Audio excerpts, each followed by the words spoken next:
Hi guys, everyone except my brother actually requested that I do this video, so I thought I would. So as you may or may not know, Sudan is currently descending into chaos right now, and I've decided to, instead of just sharing posts that many influencers are doing, instead of just spreading awareness through just tweets and pictures, I decided to first do this video because I wanted to understand the full extent of depth of what is going on before I spread awareness through my social media platform. So the past few days I've been doing just tons of research, just getting into the catalyst of all of it, why Sudan is what it is today. So I actually got some written notes in front of me just to get my flow going so I don't miss out on any points, because I think it's important to know these information so to have a better grasp on the current turmoil that Sudan is experiencing. So to really understand what is going on today, we have to go back to December of last year. So on the 19th of December, that was the start of it all. So last year, Sudan experienced its economic crisis, which meant that many bank machines across Sudan were emptied. So people were very worried, and the government therefore had to increase the price of staple products, predominantly bread, which is why the first protest was called the bread protest. Now, this initial catalyst of a small protest which started in the northern city of Sudan called Al-Bara, it morphed into something bigger. It morphed into a movement led by SPA, Sudan Professional Association. It's a union led by doctors, so it's a pro-democracy movement. They are intended to end the former president's 30-year-long dictatorship, because people were tired of his brutality and people wanted to move out of that dictatorship regime, and they wanted to propel the country towards a more democratic direction.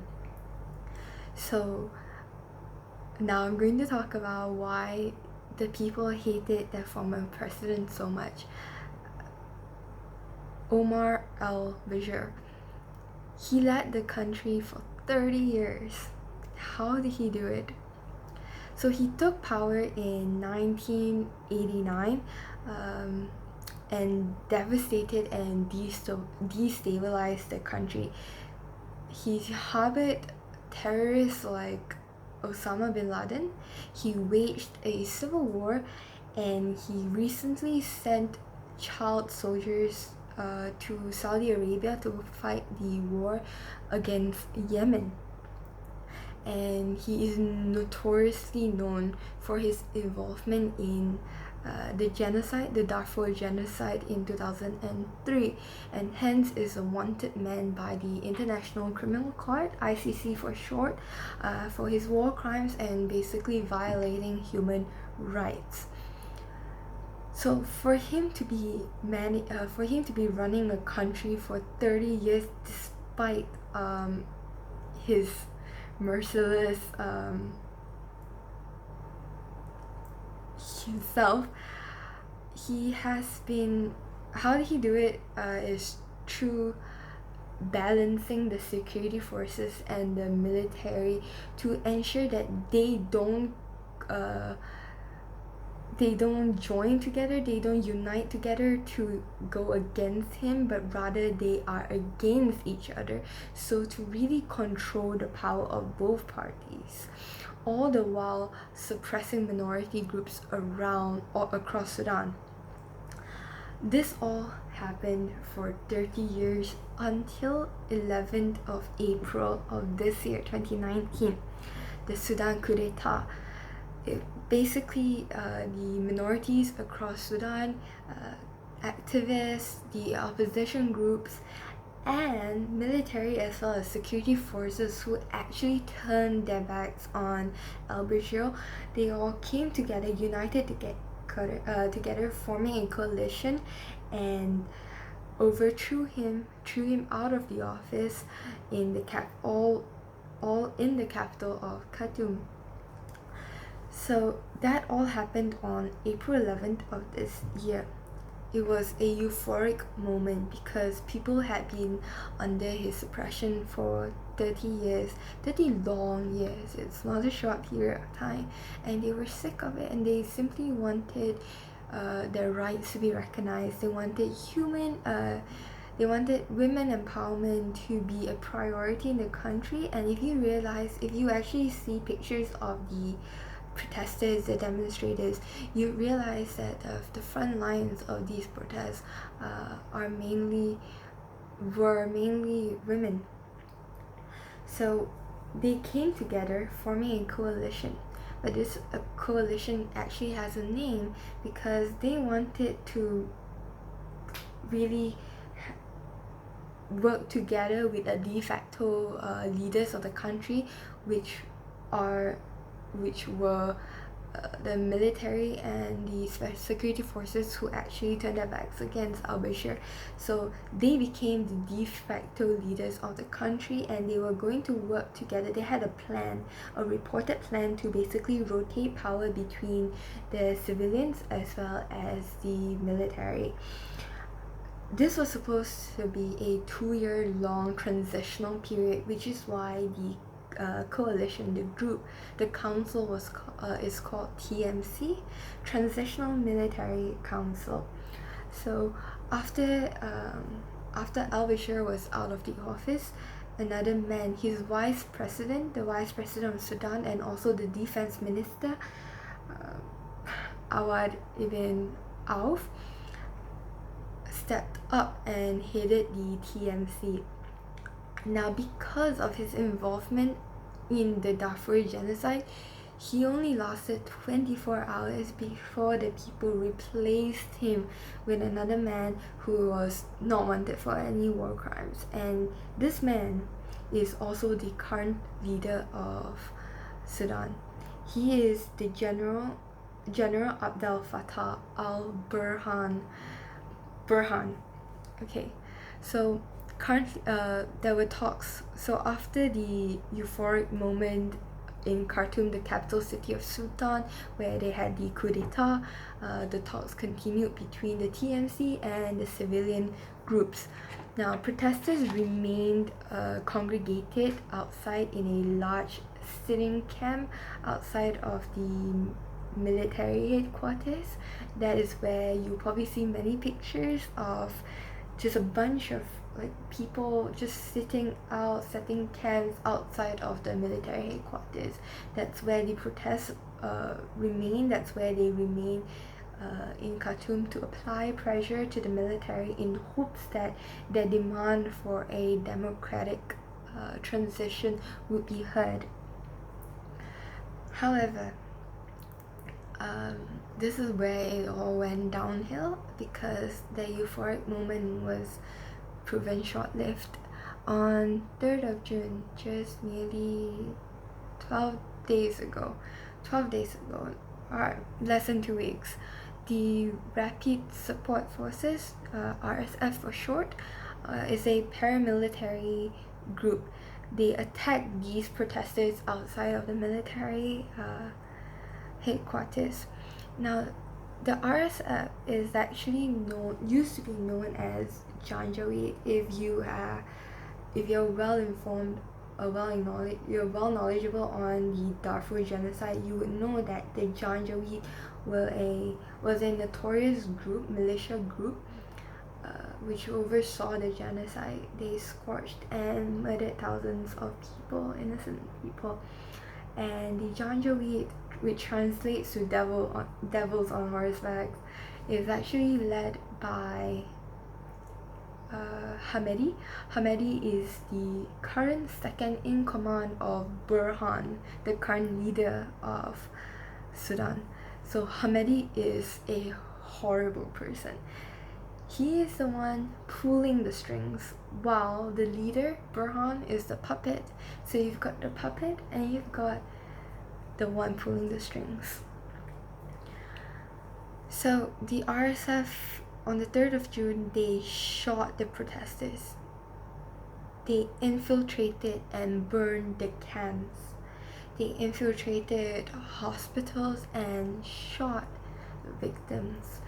They prevented doctors and medical assistants from helping the injured. They whipped them and they shot them with snipers and tear gas. And there were reports that the RSF gang raped women and men. They violently beat the young, the old, and they also dumped the bodies into the Nile River. So, which is why I'm going to say this right now. Every information outside right there with any data is unconfirmed. It's unconfirmed. It's merely reported. It's a rough estimate. The death toll as you're watching this right now is increasing, but the bodies are dumped into the Nile River. So we really aren't sure what is the exact number of casualties or what exactly is going on right now. I can tell you it is. We're not exactly sure what is going on in Sudan right now because of the internet blackout. So what it is essentially is it prevents information from entering and leaving the country, which is why families outside of Sudan cannot get in touch with their families in Sudan because of the internet blackout. So we cannot really get much intel. There isn't much information. It's more of just leaked videos, insider news. There isn't much, but just here and there, like pieces here and there. So what happened after the June 3rd means from then until today. The TMC and civilians have suspended all talks. Any friendly talks have all been suspended. There was a massive strike which actually resulted in further attack from the RSF. Sudan has been suspended from the African Union. Now, not just in Malaysia but across the world, many international bodies are well aware of what is going on in Sudan. But despite the international backlash, Sudan remains what it is now simply because TMC has garnered the support, has garnered very important supporters. Egypt, Saudi Arabia, and UAE, United Arab Emirates. These three countries, these three bodies have interest with a pro-government country, Sudan. If Sudan remained, if the military had remained in power, it would benefit these three parties a lot, and therefore these three parties, Egypt, Saudi Arabia, and the UAE, have provided assistance through be it political or financial assistance by supporting the brutal crackdown.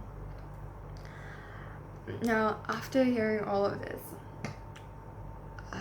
these are just basically the context on what is going on in Saudi Arabia. I may have pronounced their names wrongly, I may have butchered certain names wrongly, but the facts are here.